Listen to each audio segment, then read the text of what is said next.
मुल्क भर में एहतजाज के नाम पर पुरतशद्दुद मुजाहरे हुए। 2 पुलिस एहलकार शहीद और तकरीबन 550 जख्मी हो गए। आम शहरियों की जान से जाने की खबरें भी आती रहीं। एम्बुलेंसें सड़कों पर फंसी रहीं। ऑक्सीजन सिलेंडर्स ले जाने वाली गाड़ियों को रास्ता न दिया गया। हालात इस कदर बिगड़े कि हुकूमत के सब्र का पैमाना लबरेज हो गया। फैसला कर लिया गया है कि तहरीके लब्बैक पर पाबंदी लगा दी जाए। इंसदाद दहशतगर्दी एक्ट के तहत तंजीम पर पाबंदी लगाई जा रही है। क्या ये फैसला दुरुस्त है? नासिब चुगताई साहब। हाँ, फिर किसी और नाम से आ जाएंगे हम लोग।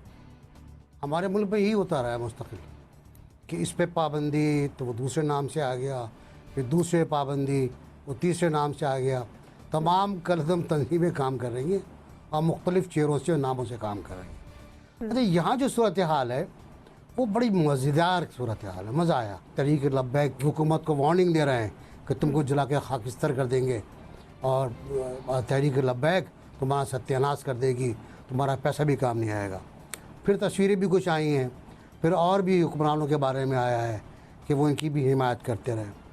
और आज जब अपने ऊपर आई तो घबरा गए, और इस तरह घबराए कि मुझे पता नहीं कि एंटी टेररिस्ट एक्ट का इस्तेमाल यहाँ मुनासिब है या नहीं। ये फ़ैसला मेरा ख्याल ये है कि मजबूरन किया इन्होंने, खुशदिली से नहीं किया। और ये परेशान हो गए क्योंकि जो मुल्क के हालात थे वो बड़े ख़तरनाक हो गए थे। पूरा मुल्क बंद हो गया था। ये बिल्कुल बेशक बिल्कुल दुरुस्त है ये कि पूरा मुल्क बंद हो गया था और 3 दिन बंद रहा पूरा मुल्क। ठीक है सुनैरा, ये लोग जिस तरह से इस्लाम की आड़ में दहशतगर्दी फैला रहे हैं, जिस तरह मजहब का नाम इस्तेमाल किया जा रहा है, क्या इसके लिए अलहदा से सजा मुकर्रर नहीं होनी चाहिए? और NBC हमेशा एक शेर सुनाते हैं, आज मुझे भी याद आ रहा है, जाने कब कौन किसे मार दे काफिर कहकर, शहर का शहर मुसलमान हुआ फिरता है। अगर ये लोग इस तरह से इस्लाम का नाम इस्तेमाल करेंगे तो कैसे मामला आगे बढ़ेंगे? वेरी वेरी अनफॉर्चुनेट कि हम सब मुसलमान हैं और हम सबके एक ही जैसे जज्बात हैं अपने दीन के लिए, अपने प्रॉफिट के लिए। और हम लोग मेरा ख्याल है शायद उनसे ज़्यादा दिलों में कुछ इज़्ज़त रखते हों प्रॉफिट मोहम्मद के लिए सल्लल्लाहु अलैहि वसल्लम, या अपने दीन के लिए। या हमें भी बहुत गुस्सा आता हो कि फ्रांस में फ़लाँ काम क्यों हुआ, US में ऐसा क्यों हुआ। लेकिन क्या आप और मैं यहाँ बैठ के डिबेट कर रहे हैं, इसके बजाय हम बाहर जाके अपने ही लोगों को मारना शुरू कर दें?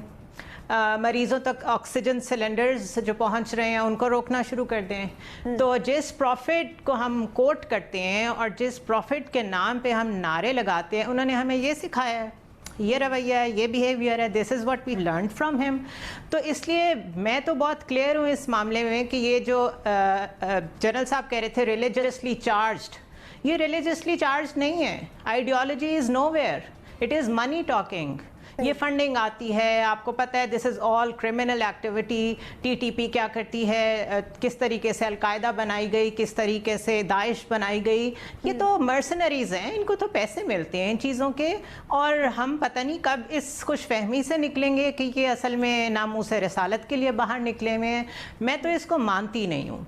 दूसरा ये कि जब आपका हेड ऑफ स्टेट बैठ के हर वक्त आपको रिलीजियस स्कॉलर्स की तरह लेक्चर्स देगा और गवर्नेंस का ख्याल नहीं करेगा, तो फिर आपकी जो एक सोशल डायस्पोरा है आपका, वो किस तरफ जाएगा? आप उसे क्या इनकरेज कर रहे हैं कि छोड़ो गवर्नेंस को? छोड़ो गवर्नेंस क्या होती है, या दुनिया में आगे जो कौमें निकली हैं उनसे लर्न करके हमने क्या करना है? छोड़ो इसको। आप देखें आप लोग क्यों टेम्पटेशन फैलाते हैं। रेप इसलिए होता है क्योंकि औरतें टेम्पटेशन फैलाती हैं। अगर आपके स्टेट के लोगों का ये माइंड सेट है रिप्रेजेंटेटिव्स का, तो फिर जो कुछ सड़कों पे हुआ है वो ठीक हो रहा है। सो मेरे ख्याल है the problem is deeper than what we understand it to be. यहाँ तक मामला पहुँचा क्यों है, that is the major question. और जब तक आप मेन स्ट्रीमिंग के नाम पे, मेन स्ट्रीमिंग ये नहीं होती जो कुछ ज़ियाउल हक MQM की शक्ल में करते रहे और जो कुछ अभी तक हो रहा है, मेन स्ट्रीमिंग के नाम पे जब तक आप इन लोगों को सर्टिफिकेट दे के लीगल करते रहेंगे, इनकी लेजिटिमेसी एक्सेप्ट करते रहेंगे, यही कुछ होता रहेगा। ठीक है सोहवर्दी साहब, जो कुछ भी हो रहा है फ्रांस में हुआ, दुनिया में कहीं भी हुआ, जैसे भी जुनैरा ने बात की, वो ना तो सलमा ने किया, ना जुनैरा ने किया, ना आसमा ने, ना एनबीसी ने, ना जनरल साहब ने। आम शहरियों का क्या कसूर है कि वो घरों से बाहर ना निकल सके, उनके लिए इस तरह से रास्ते बंद कर दिए जाएं और उनको इतनी अजियत दी जाए कि उनको इवन जो कोविड के पेशेंट्स हॉस्पिटल्स में, अभी जुनैरा ने भी बात की, उनके लिए ऑक्सीजन सिलेंडर्स को ले जाने से रोका गया। इससे बड़ा क्राइम क्या होगा कि लोगों को मरने के लिए मजबूर कर दिया जाए? मैं आपसे मुत्तफिक हूँ कि इससे बड़ा जुर्म कोई नहीं हो सकता, लेकिन देखने की बात यह है कि इनको ये जुर्म करने की तरगीब किसने दी है। ये प्रोजेक्ट टीएलपी किसने शुरू किया? आज प्रोजेक्ट टीएलपी फेल हो गया डस्का के इंतखाबात के बाद, तो अब इसको चाहे पाबंदी लगा दें, चाहे स्क्रैप कर दें, चाहे डस्टबिन में डाल दें, प्रोजेक्ट तो फेल हो गया है। इसके वो नताइज आए ही नहीं जो चाहिए थे और जिनको चाहिए थे। लेकिन फिर भी जिन्होंने बनाया है उनको अगर सजा नहीं दी गई तो कल फिर ये सर उठाएंगे। और ये जिस तरह हम जिस तरह अफगान जिस तरह अफगान जिहाद के बाद हमने क्लाशनकोव कल्चर भुगता है, 9/11 के बाद टीटीपी भुगती है, ये प्रोजेक्ट टीएलपी के बाद जो आग लग रही है इस मुल्क में, ये पता नहीं हमने कितनी दहाइयाँ भुगतना है। दोस्तों, अगर आप डेली न्यूज़ देखते हैं तो आपको पता होगा कि पाकिस्तान के अंदर एंटी फ्रांस प्रोटेस्ट चल रहा है कुछ दिनों से।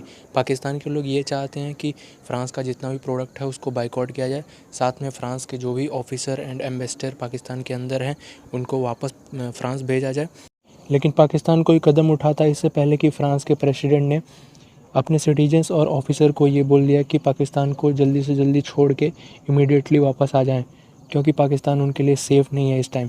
क्योंकि पाकिस्तान में लोग, उनकी जो टीएलपी पार्टी है उसके समर्थक अपने ही लोगों को मार रहे हैं, तो फ्रांस के लोगों का क्या करें। हालांकि पाकिस्तान के अंदर एंटी फ्रांस प्रोटेस्ट अभी भी चालू है और आगे की जो भी न्यूज़ होगी आपको इस चैनल पे मिल जाएगी।